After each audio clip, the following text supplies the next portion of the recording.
What is going on, guys? It's Frozen Vane here, and welcome to the Weapons of Black Ops 3 Zombies. In this series, I'll be covering all the weapons in Black Ops 3 Zombies in Hype for Revelations. Now, other than commentating, I will be giving a ranking of each of the weapons' stats, so damage, reloads, mobility, stuff like that. I'll be ranking them via a report card system in the US, so A, B, C, D, F, A being like outstanding, very good, and F being failing.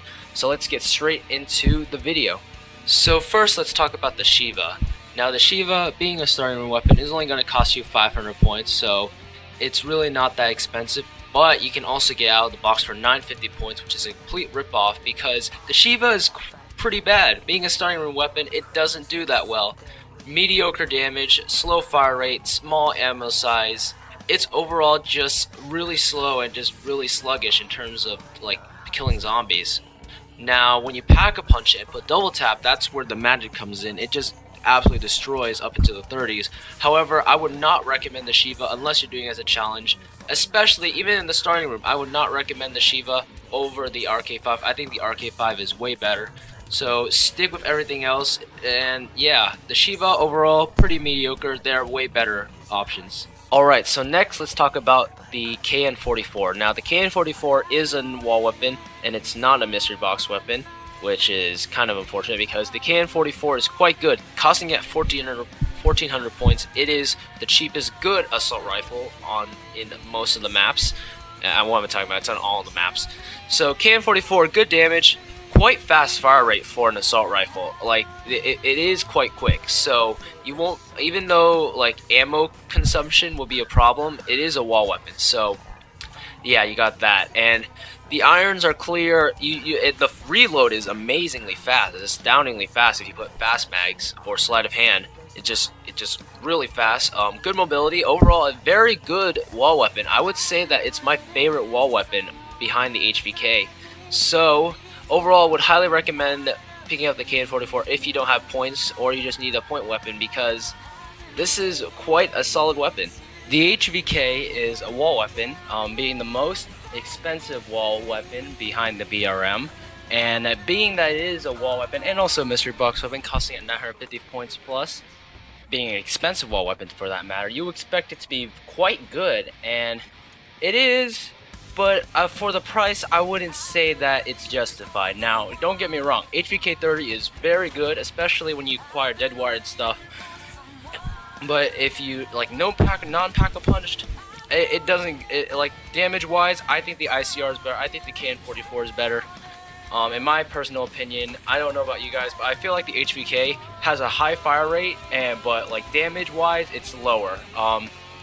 Now, this is probably for balance issues and stuff, but like how I feel about the weapon, I just don't think that the damage is sustainable enough, non-pack-a-punch into the 20s and stuff.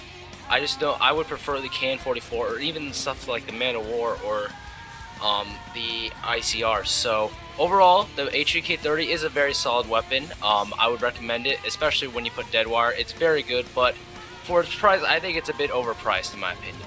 Now, the ICR is a mystery box weapon costing at 950 points or more, depending on your luck, but you can also get it out the wall on Garode Krovi and Zetsubo Toshima, and overall, it's pretty solid. Good damage. I think it is stronger than the KN-44. Absolutely no recoil. But yeah, like literally, like it's a freaking laser beam, and reload stuff like that. Transition times, they're quite fast for the ICR, and once you put weapon kits and attachments, it is amazing. However, I do think that the KN-44 is better simply because it did cost 100 points less. But if the ICR was costing less, either that or it was available on the wall for all the maps, that I would prefer the ICR over the KN-44. But simply for the fact that the KN-44 is available on every map on the wall, and the ICR is available as a mystery box weapon on all the maps, but not as a wall weapon on all maps, I would have to say that the KN-44 is better than the ICR.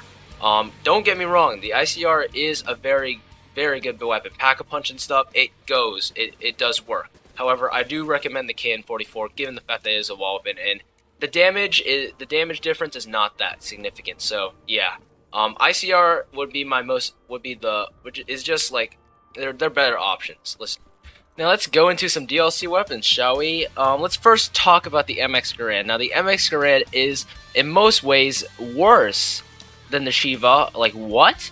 And it's also only available out of the box for 950 points or more. Like you can get the Shiva, which statistically is better in most circumstances in terms of like say damage and stuff.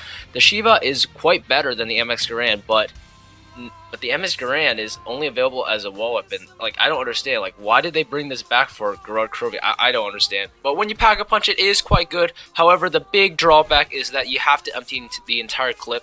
So if you're in a huge train of zombies, you will notice that you have to empty the entire clip. You'll be reloading frequently. If you're basically have like 10 bullets, and you have to waste the whole mag. So this is not, which is extremely not efficient. So overall, I just think that the MX Garand has no stay, and I would say it's probably the worst assault rifle in Black Ops 3 Zombies. Last but not least, let's get into the FFAR. Now, the FFAR is only available in Garand Krovi, so that's a negative. But the FFAR, I would say, is the better HVK in most circumstances, damage-wise, ammo-wise as well. Overall, I think that most circumstances, I would prefer the FFA over the HVK. Now, the FFAR cannot be obtainable via the earlier maps, like I said before, and it cannot be customized either, which sucks because the one thing that I hate about the FFAR is the reloads. So they're quite slow. They're very slow compared to the HVK, which is probably its closest brother.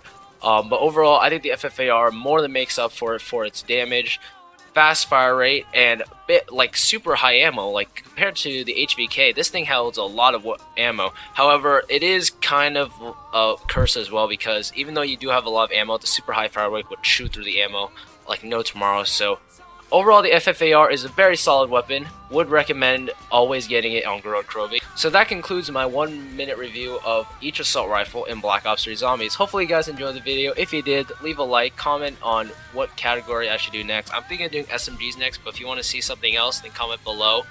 Let me know. And yeah, hopefully you guys enjoyed. So hyped for DLC 4. Can't wait to see what new weapons we can expect, like the Peacekeeper. Hopefully the Peacekeeper gets into that. And yeah, hopefully you guys enjoyed, and I'll see you guys later. Peace.